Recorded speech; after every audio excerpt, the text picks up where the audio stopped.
Vous êtes sur la chaîne de la vérité. Je suis Pulchérie Balé. Mettez des cœurs, partagez le direct afin que nous n'ayons pas de problème de son. Donc, comme je vous le disais tout à l'heure, nous allons parler du nouveau prix du café cacao qui a été fixé ce matin à 1500 francs. Il est important de rappeler que suite à une note du Conseil Café Cacao qui gère la filière, cette note-là avait interdit aux exportateurs, transformateurs et acheteurs de cacao d'augmenter le prix du cacao qui était fixé à 1000 francs. Cela avait éveillé la colère des paysans qui s'étaient réunis en conclave le lundi 25 mars 2024 et après ce conclave, ils ont décidé d'une grève qui devait commencer le 28 mars, le jeudi 28 mars 2024 et finalement, suite à des négociations avec le gouvernement, ce mot d'ordre a été suspendu en attendant la fixation du nouveau prix. Après un premier rendez-vous qui n'a pas été effectif le samedi dernier, finalement, c'est aujourd'hui, le mardi 2 avril, que le prix de 1500 francs a été annoncé. Monsieur le Président, qu'est-ce que vous en pensez? Merci beaucoup, Madame la Présidente, pour l'opportunité que vous nous donnez aujourd'hui de nous exprimer, faire passer la voix des paysans, les pauvres paysans qui souffrent depuis tant d'années. Et aujourd'hui, comme je l'ai dit, je vais m'exprimer en tant que d'abord planteur et après en tant que président du Conseil national des syndicats agricoles de Côte d'Ivoire. En tant que planteur, c'est une déception. Nous sommes déçus de ce prix de 1500, alors qu'en Guinée, à côté de nous, le prix aujourd'hui du cacao est à 4000 francs. Au Ghana, ils sont à 2000 francs. Au Cameroun, ils sont à plus de 5000 francs. À Madagascar, ils sont à plus de 3000 francs. Donc nous qui sommes premier pays producteur de cacao au monde, avec plus de 2 millions de tonnes de cacao, ce n'est pas normal que nous ne soyons même pas au niveau du prix du Ghana. C'est ça. Donc vraiment, en tant que paysan, c'est une déception. Mais en tant que président du Conseil national des syndicats agricoles de Côte d'Ivoire, membre de la plateforme syndicale et des associations qui ont initié la grève du 28 mars dernier, c'est une grève illimitée, nous avons tendu l'oreille aux autorités et on a accepté de suspendre ce mot d'ordre de grève.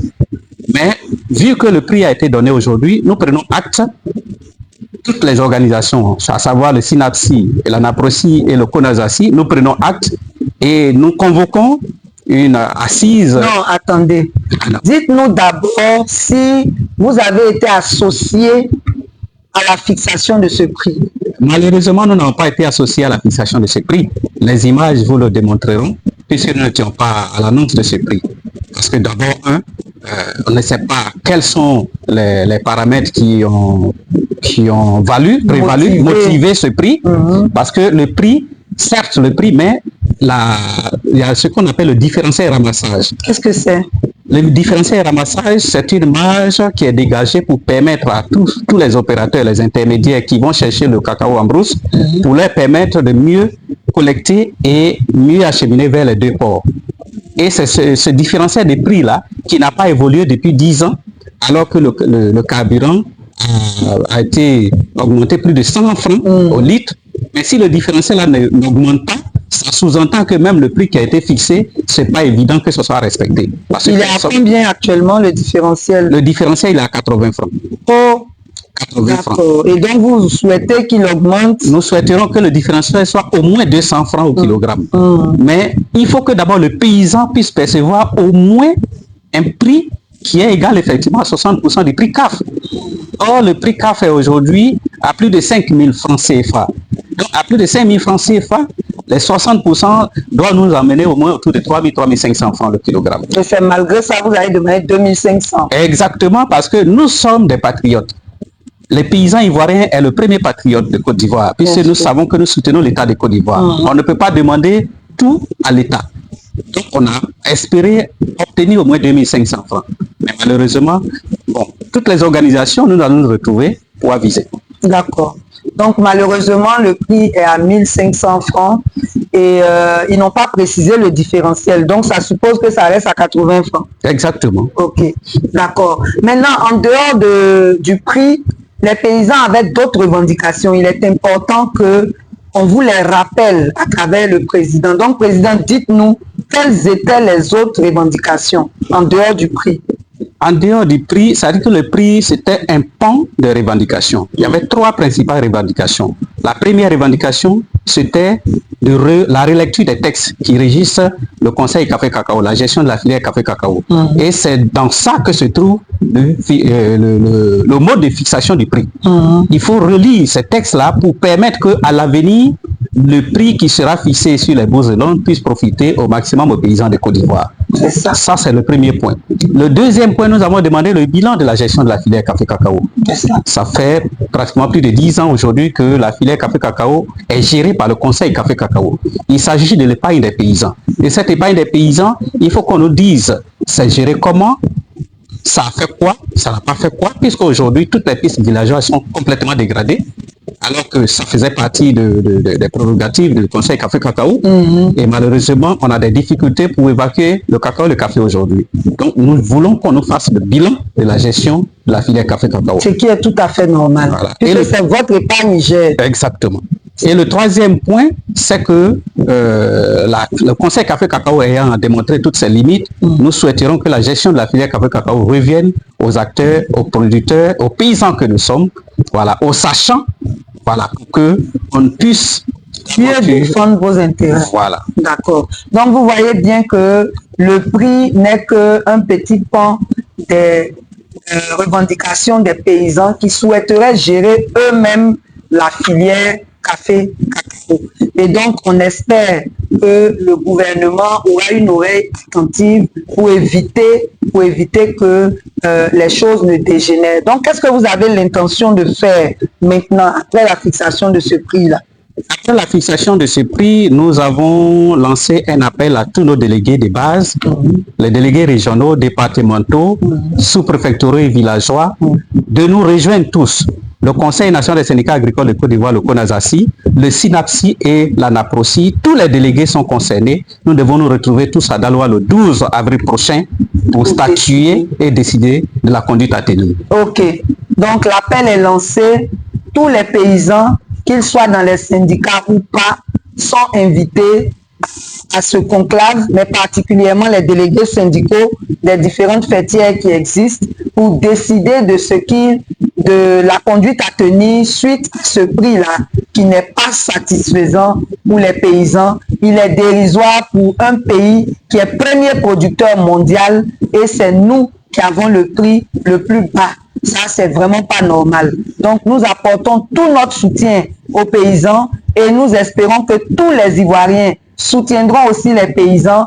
Il faut qu'on vous rappelle que c'est grâce à l'argent du café cacao que la Côte d'Ivoire a aujourd'hui ce développement dont il est fier. Ce n'est pas normal que les paysans soient dans la misère, soient dans la détresse, alors que des administrateurs gèrent leur épargne.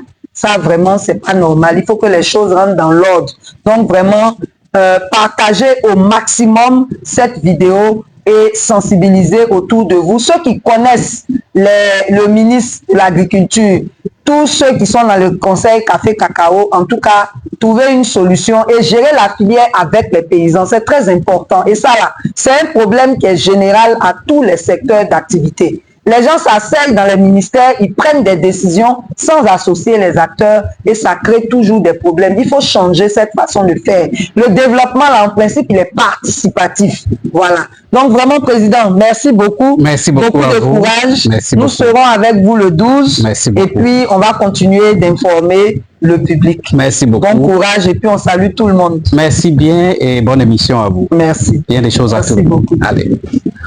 Ok, nous allons poursuivre avec nos sujets. On vous l'avait dit tantôt, on a beaucoup de sujets à aborder. On va commencer par les plus simples pour arriver aux plus lourds.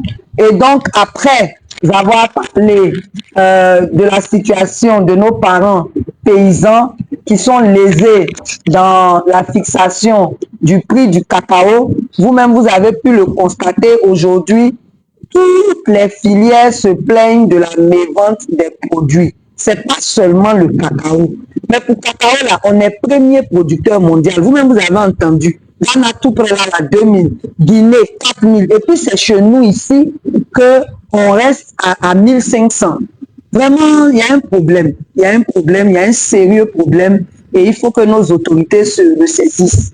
Voilà. Dans tous les cas, nous on attend le 12 avril, issu du conclave, pour vous donner la suite de cette affaire. Partagez le direct, mettez beaucoup de cœur, parce que vous-même vous savez, si vous ne le faites pas, le son va se couper et nous ne pourrons pas communiquer comme il se doit. Alors, on va parler maintenant d'une situation qui a eu lieu à Bonoumé. Il y a eu une explosion de gaz à Bonoumé. C'est un quartier résidentiel. Et en principe, dans ce quartier-là, on ne devait pas avoir un dépôt de gaz là-bas. Le gaz, c'est dangereux. Les riverains, c'était plein. Mais certainement que le dépôt-là appartient à un des barons du pouvoir ou à un de ses proches, mais les revendications n'ont jamais porté. Les revendications n'ont jamais porté. Aujourd'hui, voilà, il y a eu un incendie. Et le résultat aurait pu être plus dramatique. Nous voulons donc interpeller le ministre en charge de l'énergie, interpeller tous ceux qui gèrent cette filière-là pour que ce dépôt-là soit délocalisé. Nous avons parlé avec des habitants qui sont aux alentours de ce dépôt. On n'a pas fait de focus, on a parlé avec eux. Si on ne déplace pas ce dépôt-là, on va aller faire un focus, vous-même vous allez les entendre. Combien de fois ils se sont plaints aux autorités sans suite? C'est ça la Côte d'Ivoire, malheureusement. Malheureusement. Donc vraiment, avant qu'il n'y ait quelque chose de pire, nous interpellons les pouvoirs publics à trouver une solution rapide à ce problème. Voilà. Le deuxième problème qui nous a été soumis, c'est celui des fameux 1 milliard par jour. On vous avait dit que c'était un programme triennal.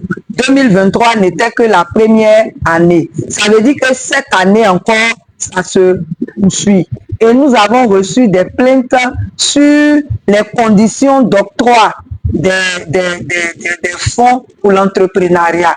Voilà. Quelqu'un nous a contacté, il dit qu'ils ont été recrutés, ils ont été formés. Maintenant, au moment de donner les fonds qu'il faut pour qu'ils investissent, on leur demande un aval. Or, tout le monde sait, alors que tout le monde sait que ce n'est pas facile d'avoir un aval. Même nos propres parents, pour nous avaliser là, c'est un problème.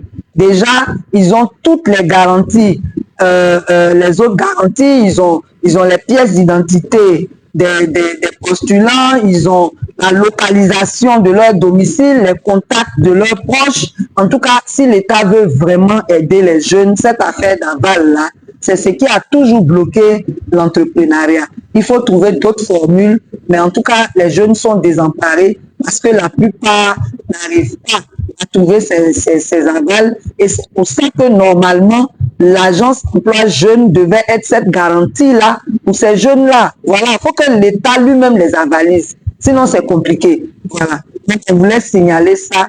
Beaucoup s'en plaignent. Beaucoup s'en plaignent. On va revenir sur la question des prêts en ligne. Tu es là, et puis tu reçois sur ton portable. Voilà, il faut venir prendre près de 1 million, il faut venir prendre ceci. Dans ce contexte-là, où tout le monde souffre, où c'est difficile, vous venez tenter les gens avec vos histoires de prêts en ligne. Et je ne sais même pas comment la RTCI peut permettre que nous soyons agressés sur nos téléphones.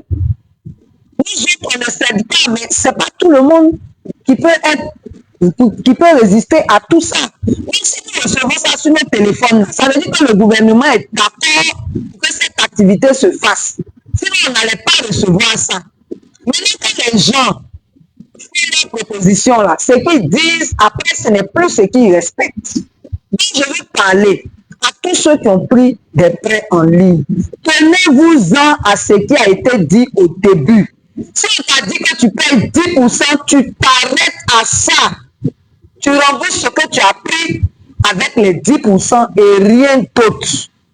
Rien d'autre. Celui qui insiste pour t'imposer autre chose là, tu t'en vas le signaler à la police pour dire que c'est un arnaqueur.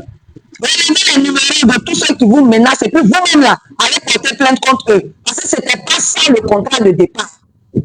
et vous ne les avez pas appelés, c'est eux-mêmes qui viennent nous embrouiller sur nos téléphones. Oui, ce qu'ils ont dit au départ, c'est ce qu'ils doivent respecter. Ne remboursez rien d'autre que ce que vous avez pris en votre âme et conscience. Voilà. S'ils vous emmènent là, vous pouvez les signaler à la police économique ou à la police scientifique. C'est pas sérieux. C'est pas sérieux. Et puis ne cédez même pas à leurs menaces. Si eux-mêmes ils sont garçons, ils n'ont qu'à aller vous convoquer. Et puis vous nous informez. Je voulais dire ça parce que ceux qui sont faibles se laissent stresser par ces gens-là. Ce sont des arnaqueurs. Vous remboursez ce que vous avez pris et les intérêts sur lesquels vous vous êtes engagé et rien d'autre. Voilà. On continue. Problème des VTC. Ça, c'est un problème qui est vieux depuis l'année passée. Et sur ce problème-là, les responsabilités sont partagées. Beaucoup nous demandent pourquoi on n'en parle pas. On n'en parle pas parce que le 28 décembre 2023, nous avons eu une réunion au Trésor avec tout le comité de veille des activités d'agro-business. Ils nous ont bien expliqué les choses. Ils nous ont bien expliqué les choses. Mais dans tout ce qu'ils nous ont expliqué, si on veut résumer, ils considèrent que les responsables des BTC là ne devaient pas faire d'appel à l'épargne publique. Mais ce que nous voulons dire, c'est que les gens aussi ne se sont pas cachés pour faire ça. Ils ont déclaré leurs entreprises. Même si après l'État estime qu'il y a des débordements, l'État devait prendre les décisions en protégeant les consommateurs, en protégeant les souscripteurs. La chose que vous, les souscripteurs, vous avez dans cette affaire de VTC, c'est que contrairement à AgroBusiness, où ils ont gelé les avoirs des opérateurs, dans le cas des VTC, ils n'ont pas gelé les avoirs.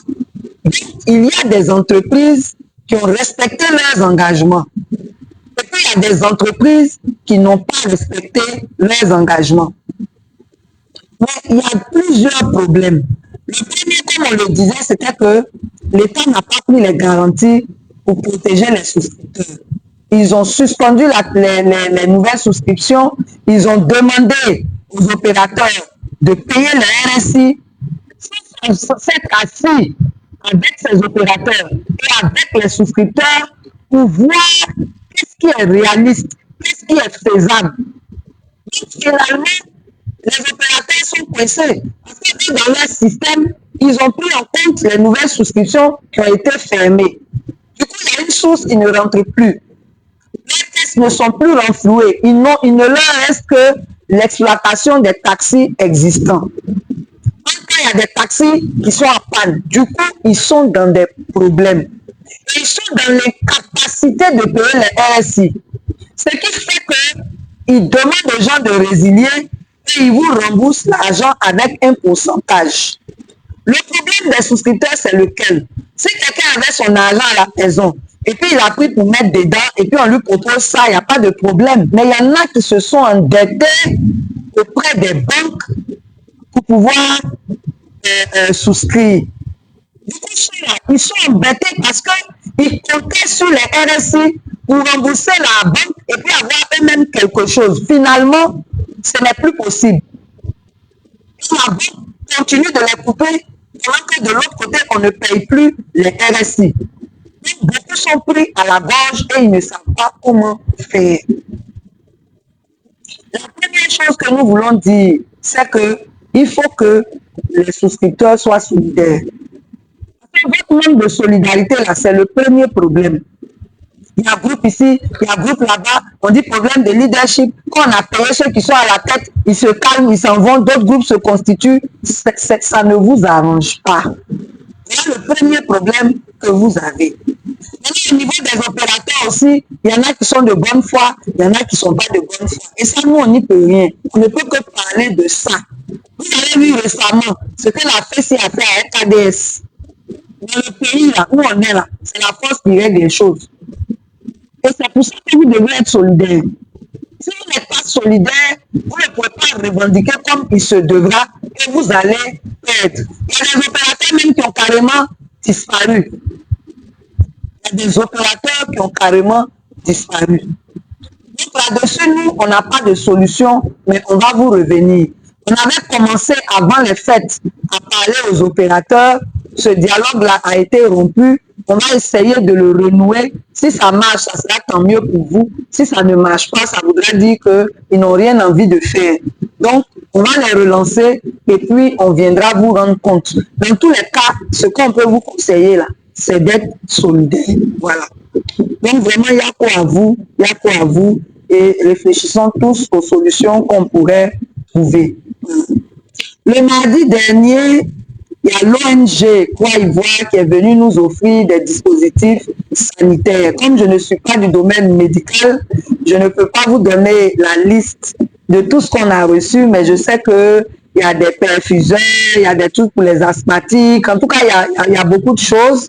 Et donc, nous devons les offrir à des centres de santé qui font des prestations gratuites ou des prestations sociales.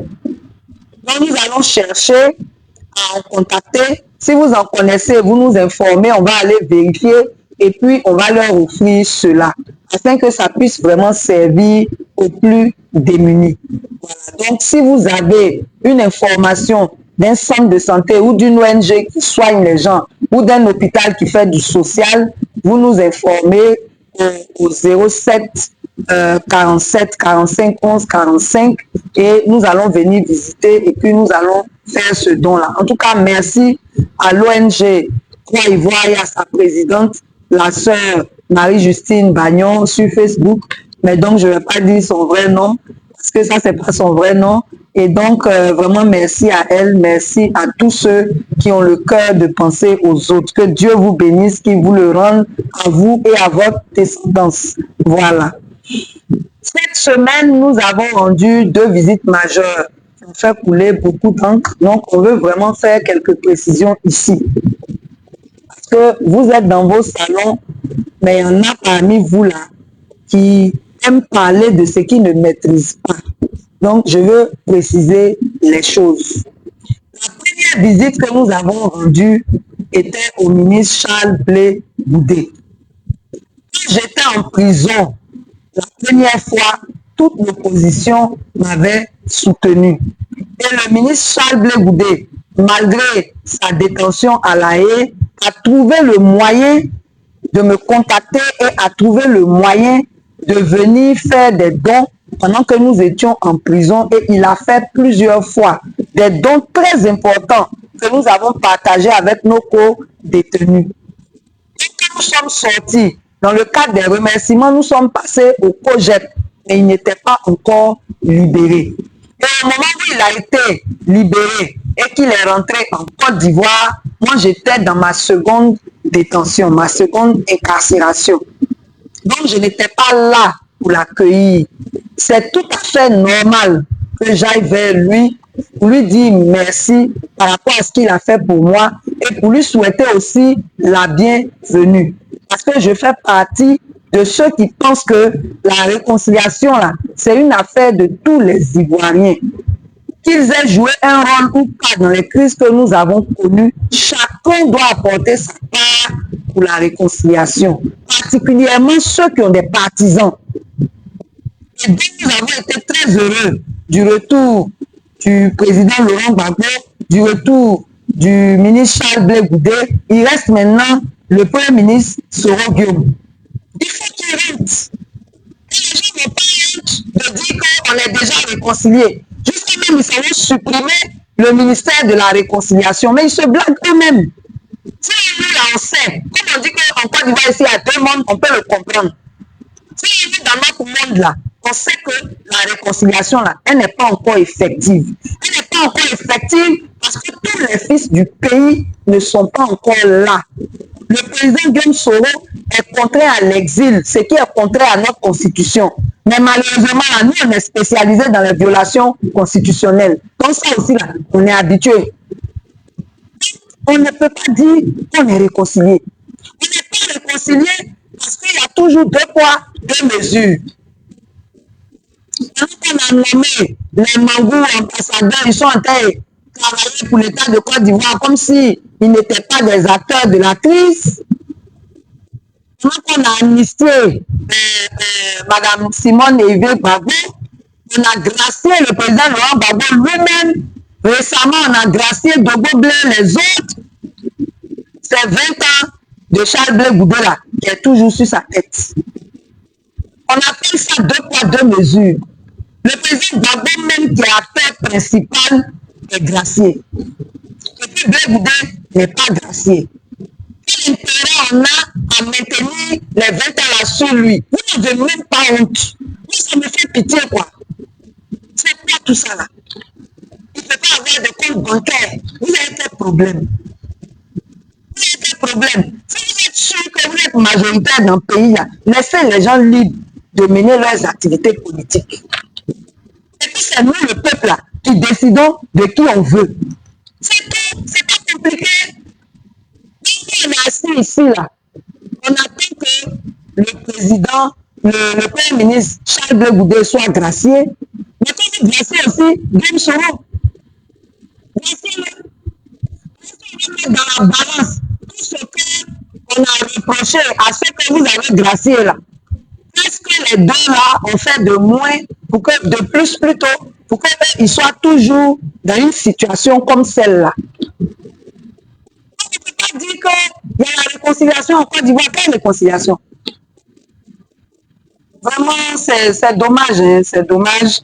Et nous, en tant que société civile, nous allons tout faire pour que cette réconciliation soit effective.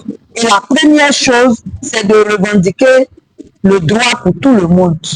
Vous avez gracié les autres, gracié tout le monde. Et puis on va avancer. C'est là maintenant, on va commencer à parler de réconciliation. Que Dieu vous inspire, si vous le connaissez bien sûr. Donc, il y a un problème encore qu'ils sont en train de créer. Ils ont annoncé que du 1er au 30 avril 2024, là, ils vont faire la mise à jour de la cartographie électorale. Partagez et mettez les cœurs, s'il vous plaît. Ils disent qu'ils vont faire la mise à jour de la cartographie électorale.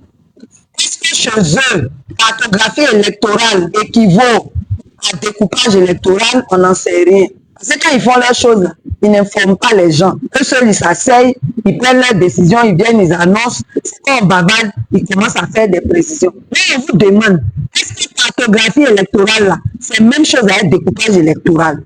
L'opposition, c'est beaucoup plein du déséquilibre qu'il y a dans le découpage électoral. Donc, si vous voulez corriger ce découpage-là, le bon sens aurait voulu que cela se fasse de façon participative. C'est-à-dire, vous réunissez tous les acteurs politiques et sociaux et vous leur dites, voilà ce que nous voulons faire. Vous prenez en compte les observations des uns et des autres. Quand c'est comme ça, là, quand vous venez avec vos résultats, il n'y a pas de contestation. Mais même si on veut que 2025 se passe dans la paix, là, c'est maintenant là même, on doit nous donner tout le calendrier électoral. Tout le calendrier. Comment vous allez faire, quand et comment vous allez faire le découpage. Les révisions, là, dans l'article 6 du code électoral, ça doit être annuel. Mais on attend pour cette année, on attend pour l'année prochaine. Mais tout ça, là, ça doit être précisé. Mais parce que vous n'avez pas confiance en vous, et que vous voulez toujours prendre une avance sur les autres, vous surprenez les gens avec ce genre d'informations. Vous allez vous lever un matin, on va faire la révision de la liste de telle période à telle période. On va se plaindre. Non, c'est pas suffisant. On va ajouter une semaine. Et puis c'est fini. C'est pas sérieux. C'est pas sérieux. De tout ce que je suis en train de dire, nous, on dit, on assume. La CEI n'est pas crédible, le Conseil constitutionnel n'est pas crédible. On va parler hypocritement de l'élection apaisée en 2025 si on n'a pas réformé ces deux organes. L'opposition, on ne sait pas dans quoi vous êtes. C'est maintenant qu'on va parler de tout ça. Le trimestre de 2024 est déjà passé.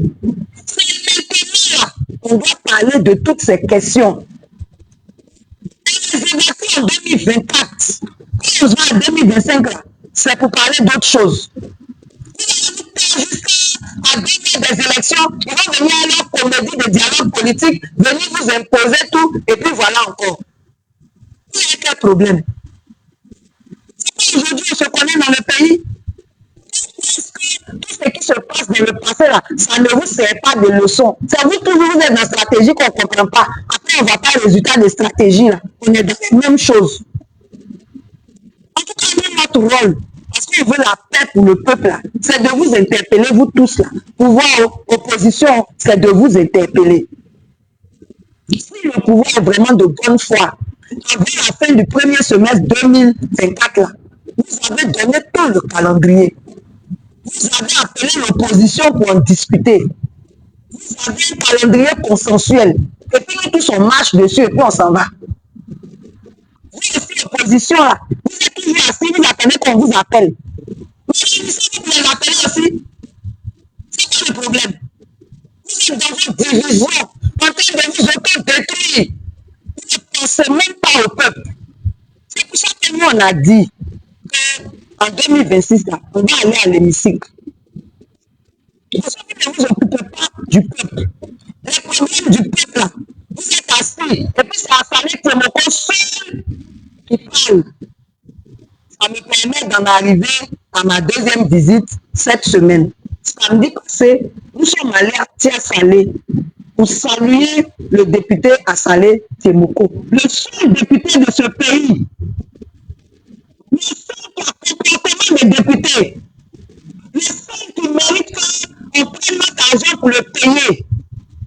Les autres là, ils sont assis là-bas pour tout subir. Ça fait pitié. Vous avez dit au peuple que vous voulez aller les représenter là-bas. On vous envoie là-bas, vous êtes assis là-bas, vous ne faites rien. Vous ne vous informez de rien. Un bon député, il communique avec le peuple. Qu'est-ce qui se passe là-bas? Là? Vous venez nous consulter, vous venez nous informer. C'est comme ça on fait. On vous donne salaire, on vous donne assurance maladie 100%. Chaque trimestre, vous avez 2 500 000. Vous venez nous parler. Vous prenez ça, on ne sait pas ce que vous faites avec. C'est Assalé Témoko seul qui se comporte en député, qui se comporte en quelqu'un qui aime le peuple, qui se comporte en quelqu'un d'intègre. Mais nous, on est allé le voir pour le féliciter parce que sa victoire même aux dernières élections, là, ce n'était pas facile. Il a fallu que Dieu même soit avec lui et qu'il se batte comme il a toujours su le faire. On est allé le féliciter et on est allé aussi lui demander son appui pour nous aider à être comme lui. On a besoin de beaucoup d'Assalé Témoko dans ce pays-là. Si on a des gens comme lui à l'hémicycle, les députés ne vont plus jouer les moutons. Parce que beaucoup vont parler, plusieurs vont parler. Le peuple sera informé, le peuple sera conscientisé, le peuple sera formé. Donc vraiment, nous là, on est déçus de nos députés. Particulièrement même ceux de l'opposition. Particulièrement eux.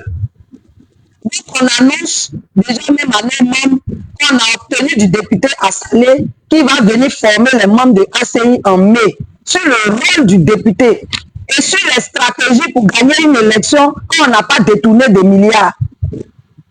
Il va nous former et puis on va se trouver sur le terrain là-bas. Ça veut dire quoi? Oh, vraiment. Donc, ça c'était un sujet parmi tant d'autres. Nous allons parler de nos déguerpissements.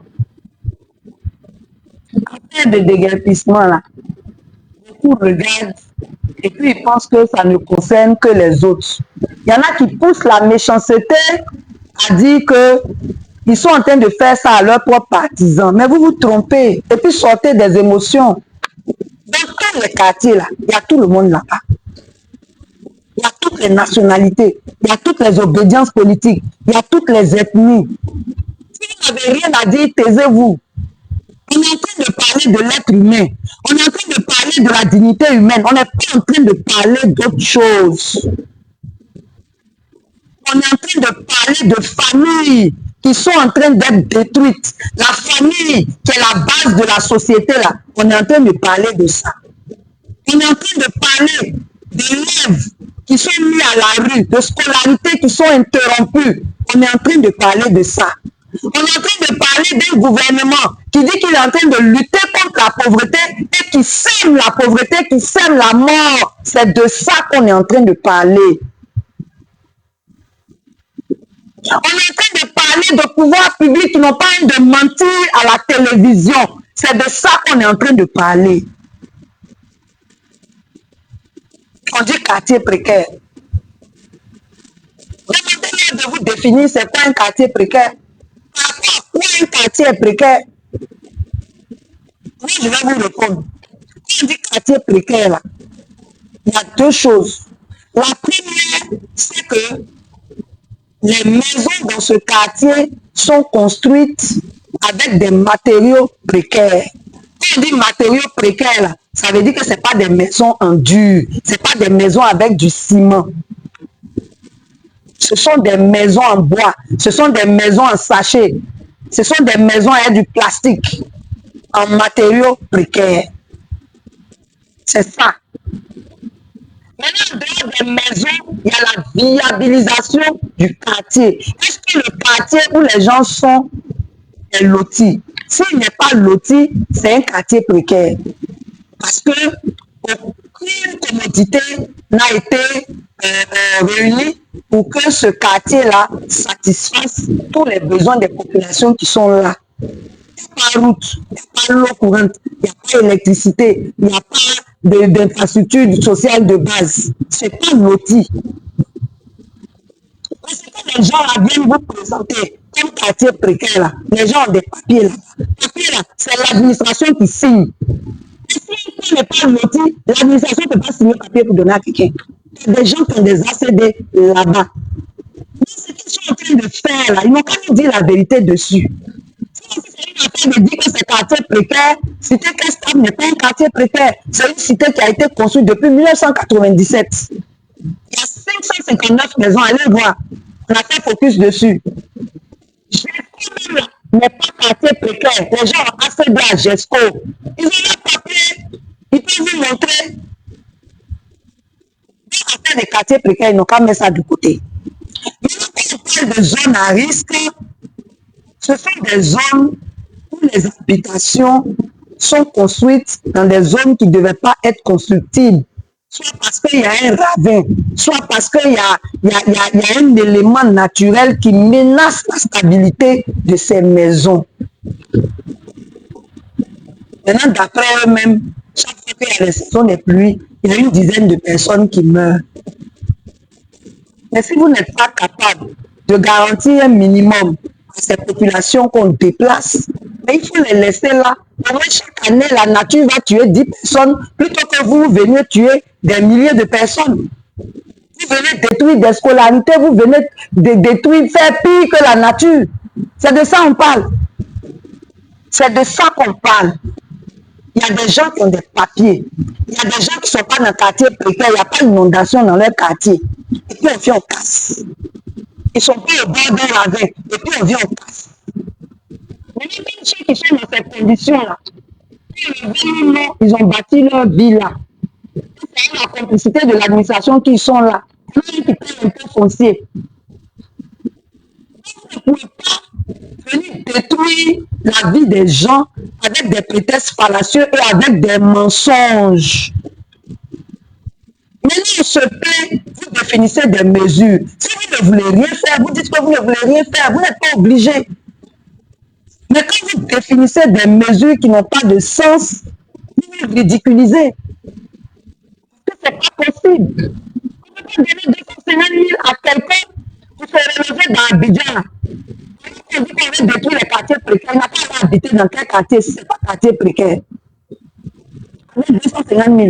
Il va arriver devant les faire des visites de maison. C'est qu'il laisse là, il compte pour créer une maison de combien? Il va forcément aller dans un quartier précaire. Vous allez le déplacer à chaque fois. Et vous allez casser sa maison ici, là, 250 000, vous allez l'envoyer là-bas, vous allez casser ainsi de suite. Ce n'est pas responsable. C'est pour ça que nous on dit, avant de faire votre salle de soins, recensez les gens. Mais quand vous n'aimez jamais ce qui est clair, pour pouvoir voler vous-même, vous ne recensez pas. Vous finissez le café maison des gens, maintenant vous demandez recensement. Regardez les chiffres qu'on nous a donnés à GESCO.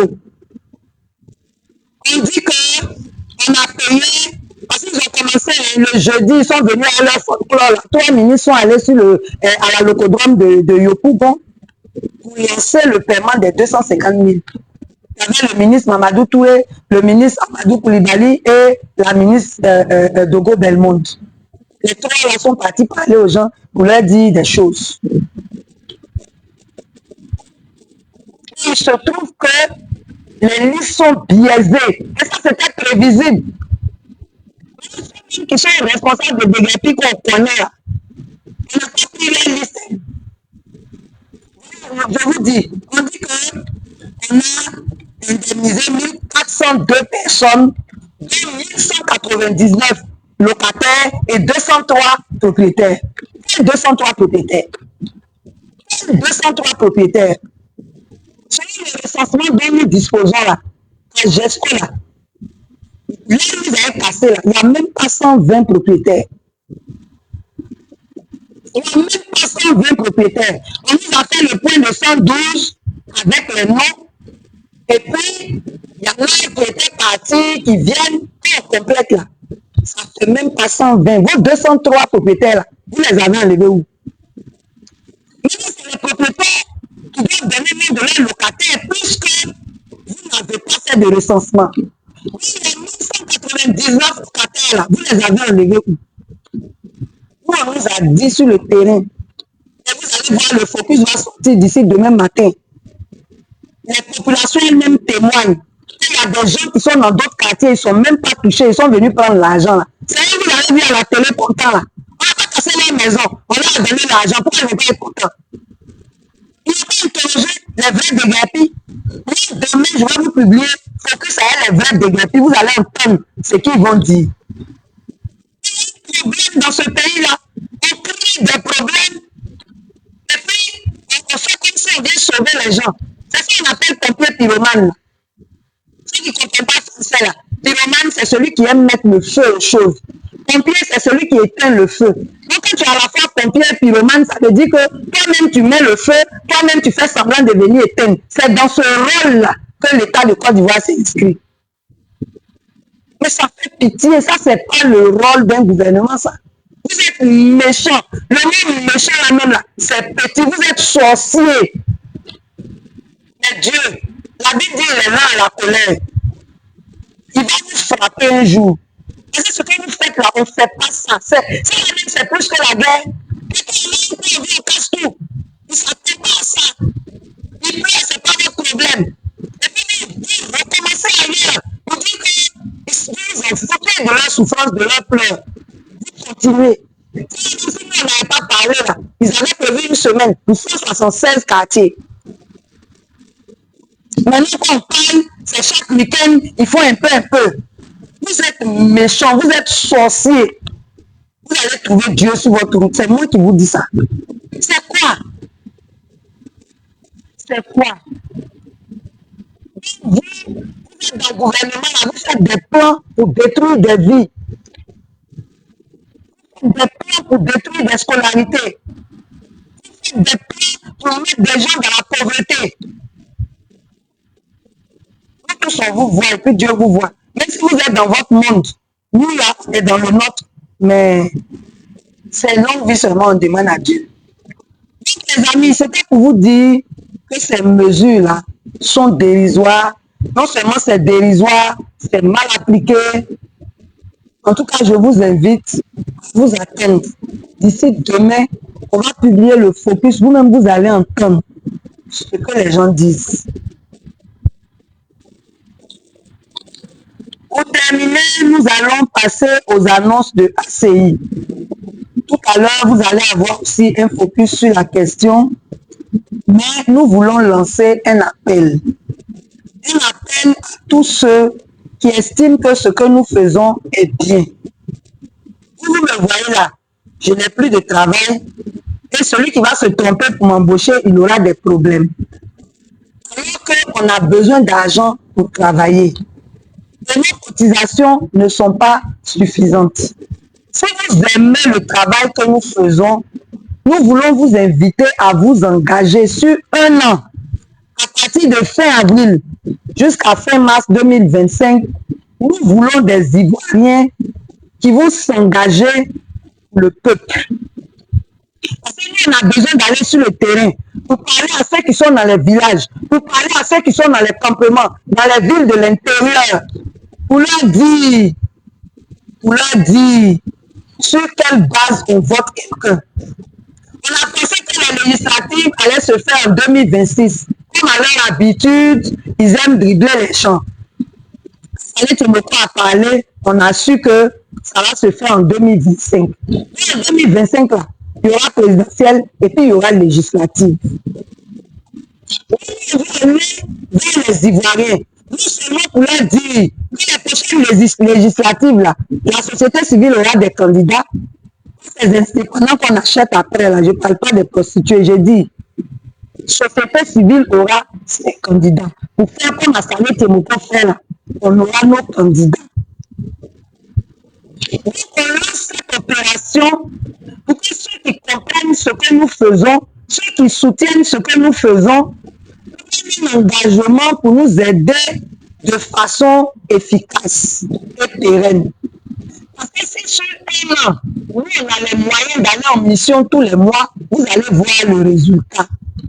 Parce qu'il faut que les Ivoiriens sachent qu'on ne vote pas quelqu'un parce qu'on est de la même religion. On ne vote pas quelqu'un parce qu'on est de la même ethnie. On ne vote pas quelqu'un parce que son physique nous plaît.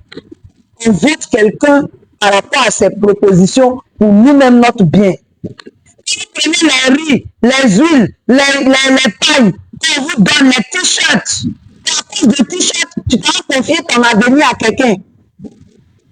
C'est le même là qui vient prendre des décisions contre toi. Aujourd'hui, voilà les déguerpis. On regrette. On ne vote pas à la légère.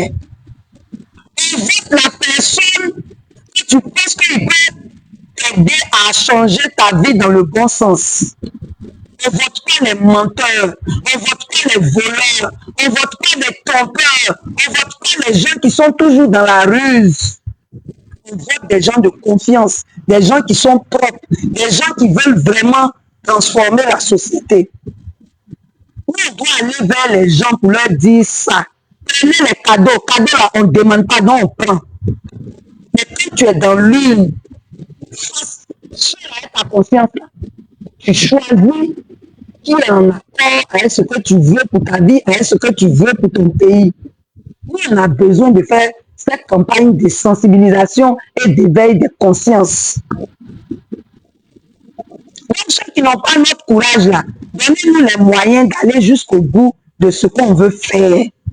Vous êtes content de ce qui se passe au Sénégal. Ce n'est pas une affaire de Sonko seulement. C'est une affaire des Sénégalais, citoyens lambda, qui comprennent ce que c'est que la démocratie et qui acceptent de jouer son rôle. Si chacun n'a pas de partisans qui comprennent, il ne peut pas faire ce qu'il a fait. Il faut qu'on éduque le peuple ivoirien, il faut qu'on éveille les consciences des jeunes, des femmes, de tous ceux qui votent. Et puis à partir d'aujourd'hui, pardonnez, arrêtez avec vos histoires de gratuité. La carte nationale d'identité, c'est une pièce administrative dont tout le monde a besoin. Pourquoi tu veux que ce soit forcément un politique qui vienne te donner ta carte d'identité? Tu as besoin de ça?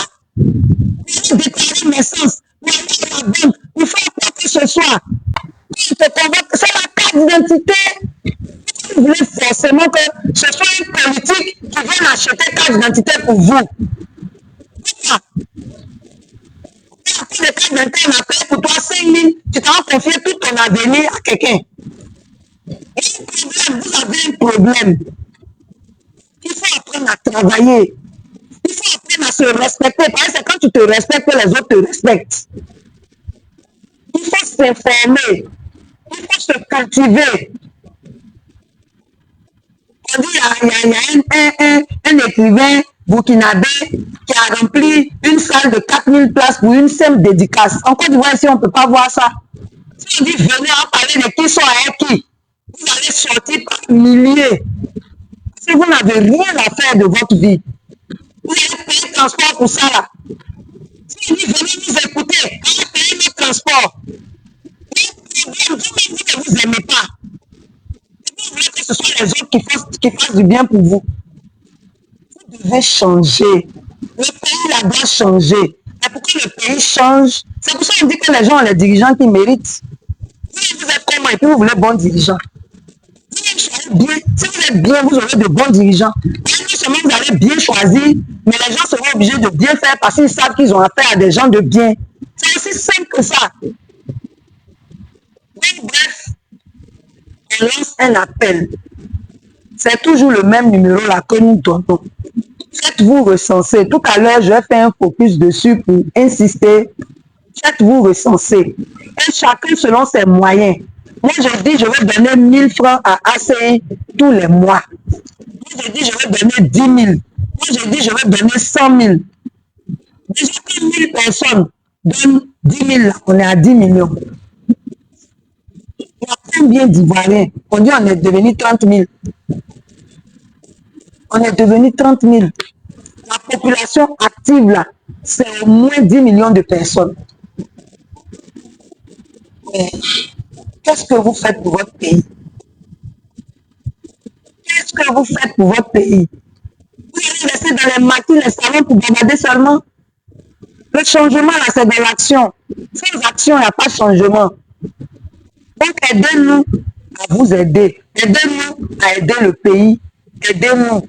Comme ça, là, quand on dit que ACI a obtenu une victoire, là, c'est nous tous notre victoire. C'est en votre nom. On n'est pas en train de se cacher pour vous demander l'argent. Dieu, on a besoin d'argent pour travailler. Celui qui a 5 voitures, il n'a qu'à nous donner une voiture.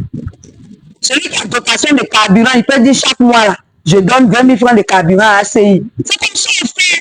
Et puis on se serre les coudes et puis on arrive à un résultat. Là, je vous demande pardon. Parce que le trimestre est déjà fini. Comme c'est maintenant, on vous informe, on va commencer fin avril. C'est-à-dire, vous vous apprêtez maintenant, à partir de fin avril, vous commencez à faire vos dépôts. Et il y a une seule personne qui est chargée de cette opération. C'est la même, parce qu'on n'a jamais eu de problème avec elle.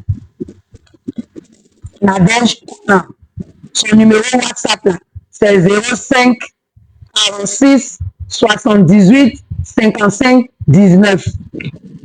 Vous entrez dans sa messagerie, vous dites, moi je suis tant, je prends l'engagement de donner 1000 francs. Elle va dresser le tableau. Celui qui veut qu'on donne son nom, on va donner. Celui qui ne veut pas qu'on donne, on ne va pas donner. L'objectif là, c'est pas ça. L'objectif là, c'est d'avoir l'argent pour travailler. Donc vraiment, on vous encourage à nous aider. Merci à tous ceux qui continuent d'adhérer. On a de plus en plus d'adhésions. C'est toujours le même numéro aussi pour les adhésions. Mais vous attendez demain pour le contacter parce que récemment, on a volé son téléphone et comme il y avait le long week-end, il n'avait pas pu récupérer sa puce. Donc, on s'excuse auprès de ceux qui ont peut-être essayé de le joindre tout au long de ce long week-end sans le pouvoir. C'est toujours le 07 48 2 x 59 67. 07 48 2 x 59 67. On va faire une publication tout à l'heure pour donner les deux numéros. Et pour l'opération qu'on a lancée, on a appelé cette opération-là un groupe parlementaire au profit du peuple en 2025. Un groupe parlementaire au profit du peuple en 2025. Ça dit là, quand vous allez nous donner, là, quand nous allons prendre pour travailler, on va avoir des députés qui vont vous défendre. On va aller sensibiliser les gens pour dire c'est pas une affaire de parti traditionnel, c'est une affaire de qui défend vos intérêts. Les partis traditionnels, là, ils sont à l'hémicycle, et puis c'est la Salette Timoko seul qui parle. Est-ce que c'est dire la vérité? Donc, aider la société civile à vous aider. C'est très important. Cela dit, on va vous souhaiter une excellente semaine. Bonne suite de jeûne à nos amis musulmans. C'est la semaine prochaine qu'ils vont arrêter avec leur jeûne. Il fait tellement chaud que vraiment, Dieu fasse que tout se termine bien. En tout cas, excellente semaine et puis à mardi prochain.